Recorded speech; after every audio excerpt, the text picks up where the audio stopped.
The Foo Fighters there on 89.7 WLNZ and LCC TV. It's good to have you along this morning on the Coffee Break Show. Mark Edick is with us. Mark, say a few words. I want to make sure your mic works, okay? Hi, I'm glad to be here. Works fine. Okay, good deal. Mark Edick is a graduate of Lansing Community College and worked for GM for many, many years, and all of a sudden has become an author. I guess not all of a sudden. I mean, it took a while to make that change, but you didn't expect to be an author. I mean, you didn't think that you'd be writing books when you started your career, did you?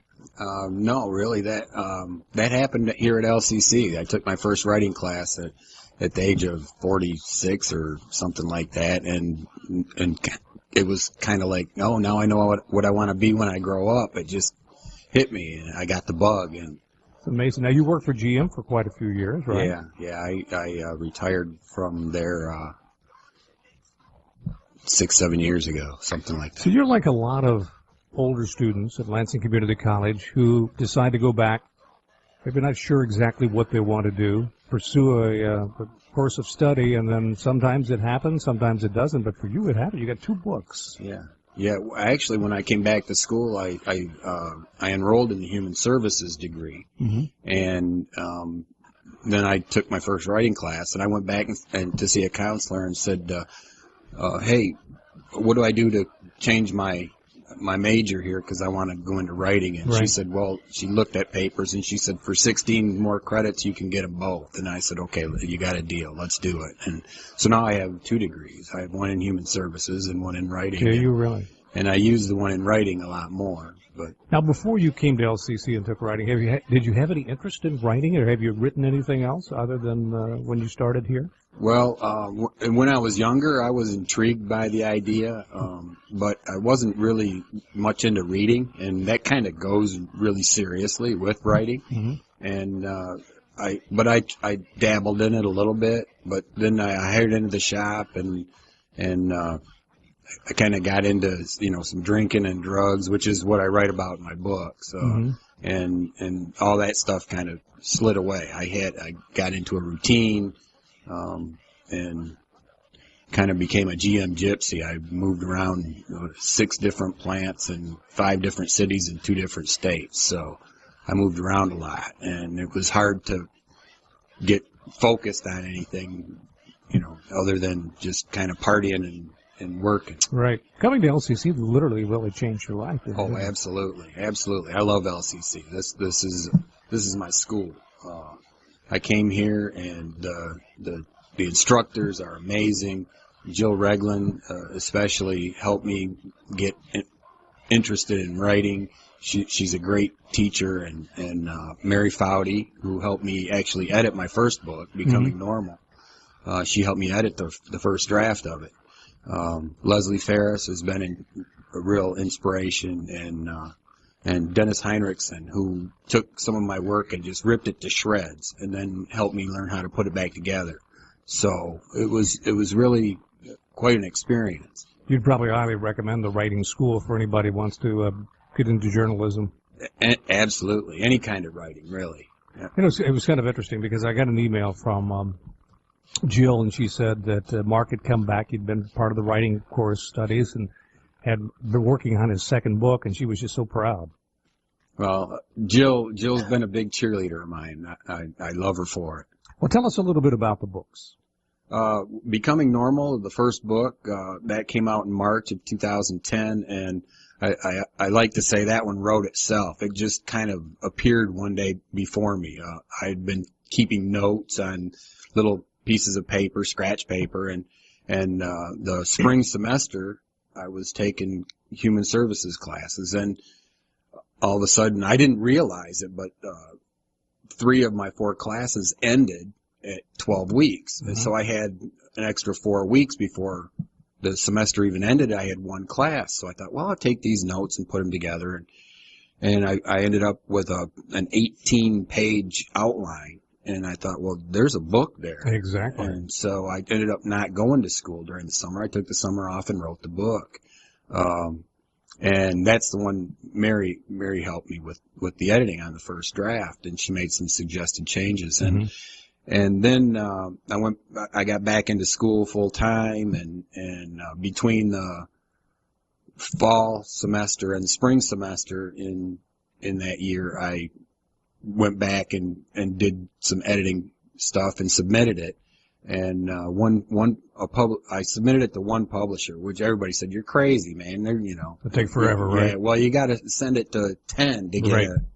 And the first one I sent it to, they bought it. And then that was in 2008. And in October, when the economy went in the toilet, that publisher decided that they weren't going to do any more recovery type publications. So they canceled the book. And I asked my editor, I said, "Where should I send it now?" And so he told me Central Recovery Press. And I sent it to them, and they bought it.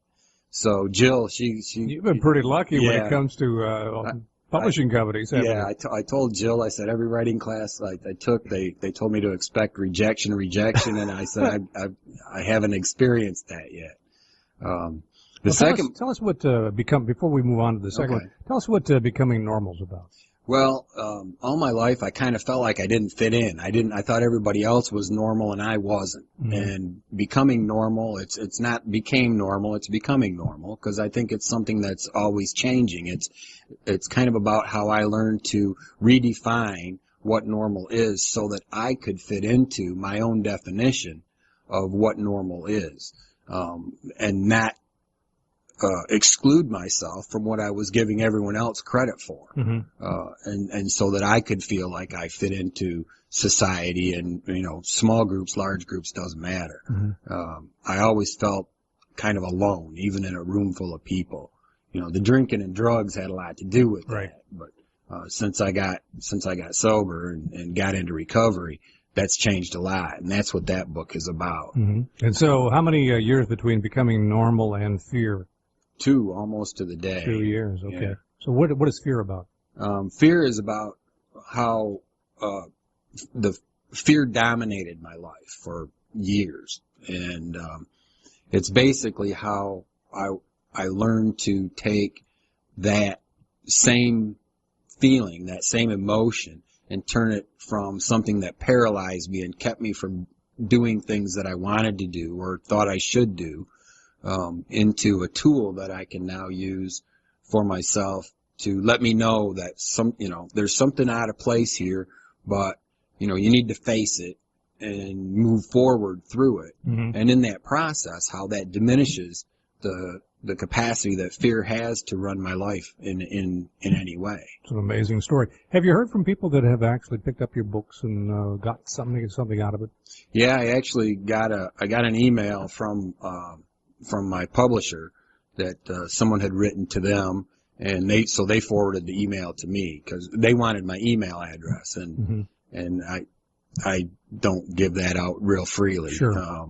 But this guy wants me to write something for his website, and I told him, I said, I'm kind of busy right now. I had a book signing on Saturday, and this show today, and I'm, the yard needs work and whatnot. So other things in life. So there's life going on. Right. And I told him, I said, I'll take a look at your website, see what you got going, and I did. I went and looked at it. I'm just at the beginning stages, but I think I'm going to go ahead and write a little ditty for him. What an exciting career for a guy in his mid-40s. Now, you say you got a book signing coming up this weekend? No, that was Saturday. It was How'd that go? The Flint Public Library had their first annual book expo. Okay. It was a gas. There were 40 authors there, something like that. They had a couple publishing houses there and an agent and whatnot, so people could come and buy books that were, the authors were there to sign for them, and if you were an aspiring author, you could, meet some publishers and talk to them about that process as well. So it was a whole lot of fun. Now, are the books available locally here? Oh yeah, you can get wherever books are sold, Barnes & Noble, Amazon.com, you can get them directly from my publisher, of course, at centralrecoverypress.com. So, you thinking about maybe a third one? Actually, I'm trying to switch to fiction now. Oh, okay. I hate to say I think I've worn out my nonfiction because I don't think I have, but I want to make a change. I want to write. I actually have an idea for for a novel. So I want to take a swing at one of those. That's exciting. Becoming Normal, Fear of the names of the books. The author is Mark Edick. He's a LCC graduate, went through writing right here at our college, and obviously you are certainly anybody that graduates and writes 2 books. You're at the top echelon of the graduates, that's for sure, no doubt about that. Don't put me on a pedestal. There's only one way to go from there. I hear you. Mark, thanks a lot for being with us. Appreciate it. Thanks for having me. This is 89.7 WLNZ and LCC TV, and we'll be right back.